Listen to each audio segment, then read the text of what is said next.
Hey guys, this is Laszlo from Kite-HydroFoil Miami. I have been asked that what is that red board that I'm using lately.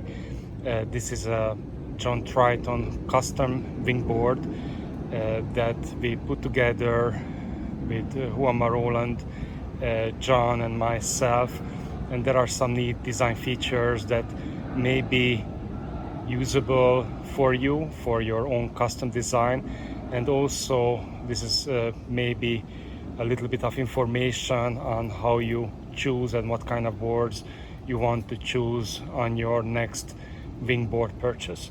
So where we were coming from is that when we got into winging, we had like a 115-liter board which was super bulky and nothing was fun on it, and we wanted to put together something that is compact, planes early, and fun to ride, including wave riding, jumping, freestyling on it. And this is what we came up. The board dimensions are pretty compact. It is 4'10" long, and it is 27-inch wide. The width of the board, we wanted to make it especially wide because we wanted to have a lot of stability when you are getting on it in the water start position, and that will also decrease significantly the wobbliness of the board. The other important thing was that with the 27-inch width, I can still pedal the board in if I'm thinking about to do some prone surfing. We borrowed the foot strap position from our very successful sink design. We placed the front foot straps very much to the front of the board because that will reduce the relative or apparent swing weight of the board. You probably understand this, that so if you have a compact board and the foot strap are placed to the front, then when you are turning the board left and right, you had a lot of leverage on it and a lot of control. The foot strap placements were also very important here. Probably you can see that we actually put the foot straps on top of each other because we wanted to maximize the ability to able to reach over to the other side. So if I push through my foot here, my toes are on the other side of the board. So if I want to turn the board toe side or heel side, I have a lot of leverage on it. This is achieved on other boards with the single foot strap position, but I think that this is really the best of both worlds, because when I'm jibing or tacking, I like to switch over my feet and I'm not going to step on each other. Another important feature, which may be visible on this video, maybe not, is that we made the deck slightly concave. And what it does, it is going to increase your foot dexterity, meaning that when you are stepping on the board, you will be able to know even with a closed eye where your feet are. So when you are making a less than perfect jibe or tack, and then you hit the foot straps, you can still kind of feel where you are and readjust and then push back your feet to the safe position within the foot strap. Next to it is this very nice rail system, which was important to have, because when you are pedaling and trying to get on the top of the board, it is very difficult sometimes if you have like a smooth surface to grab onto something, and this is a very stable platform to be able to grab and also to push up from. So after all that, let's look at the bottom of the board. There are some very interesting and neat features of the bottom of the board.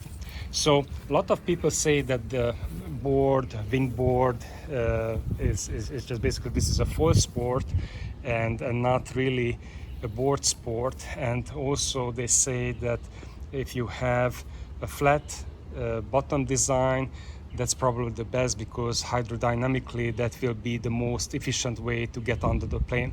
Now I argue all those comments or ideas that, to me, winging is not just a foil sport, it's pretty much a board sport, because you have to execute everything through the board, and this board is going to jump, it is going to touch down, and it is not only planing that you need from a board. So on one hand, we wanted to maximize the planing area, so we made the board almost as wide as possible with that 27-inch width. We wanted to keep it compact, so that's why it is relatively short. But at the same time, we wanted to steal something from catamaran or trimaran designs, because catamarans or trimarans are the most stable vehicles, boats on the water, and they are achieving it by putting all the volume to the side of the boat. So in this case, we maximize the volume on the left and the right side of the board, and there is also a little crevice, a little crest here at the center of the board that is helping a lot to cut the chop when the board is running onto it. We also had a very generous rocker line on the front, and what the rocker line does, that whenever you are touched down, this is going to cut the chop and keep the board running in that direction where you have been heading. So with a flat design, the boat could go left and right. With this one, after jumps or after tricks, the board is going to plane out the direction that you are actually sending. And John did a fantastic job also with the bottom of the board.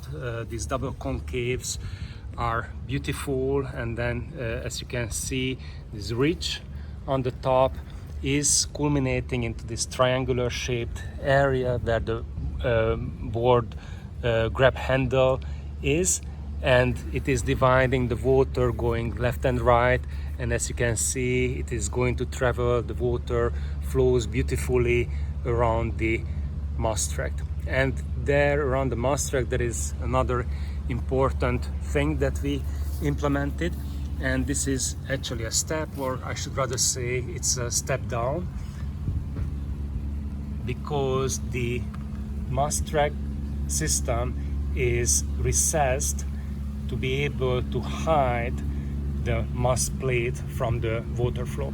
Probably you have been there, it's a light day, you have a giant board, there is a puff, you are pumping like crazy, you are almost able to make it, and then the mast plate catches water, and then the whole process slows down and you have to wait for another stronger puff to get onto the plane. Now this step down thing helps a great deal in that, but I found during the rides that it is also fantastic when I'm riding in wavy conditions on the ocean, and with huge chop. We are using this 82 centimeter mast, and with the 82 centimeter mast, when you are riding, it could be very challenging in high chop, so you have relatively frequent touchdowns. And during the touchdowns, the board is behaving absolutely beautifully and eat the chop and not going to decelerate the board. Another important feature that John put in is this extra long track system. It is 17 inches long. That will accommodate all the needs that any demanding foiler or winger would like to throw onto this board. And there is another idea at the back of the board, and this is coming from the high-speed planing hull designs, and this is basically a step down thing. The idea here is that this area would, in case of non-planing condition, would increase the surface of the board, would add additional stability and planing ability, of the board. However, when the board is actually going fast in the hydrofoiling speed, there will be no more, during the touchdown there will be less amount of wetted surface. So with all that, I can tell you that I absolutely love this board. It is a fantastic thing. I am very grateful for John Triton putting this together, and I have a lot of fun during my sessions. And another important thing probably to add, that I weigh 180 pounds, and this is very easy for me to use. I use this board up to 25 knots. Over that, then I have a board that I got from Puerto Rico. It's a 50-liter board. That's what I'm riding, but between 8 knots and 20-25 knots, this is the board that I'm go to and make me smile.